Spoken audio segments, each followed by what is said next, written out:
Deginya orang kecil manis ni. Ada seorang tu kemarin. Dia ada kecil manis balik meta. HbA1c dia 14. Kejut saya. Jadi, doktor kata kena makan ubat sebab buah pinggir dia bocor dah. Macam mana nak tahu buah pinggir dia bocor? Meh, saya royak. Orang biasa, dia tak ada gula dekat air kecing. Makanlah gapo-gapo pun, kalau kata tak ada kecil manis, dia tak ada gula dekat air kecing. Jadi, kalulah kata ada gula dekat air kecil, ada protein dekat air kecil, lama-lama punah habis buah pinggir. Kisnya, tok makan ubat berserta dengan tok patah.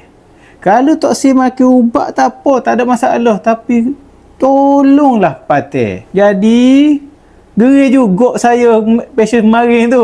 Tapi dia tetap lagi dengan orang lain kata. Ustaz kata gitu. Ustazah kata gitu. Cikgu pun kata gitu. Punah buah pinggir. Salah sekali, dia tak kena ubah. Frah sungguh saya dengan pasien tu. Beres. Gerai saya.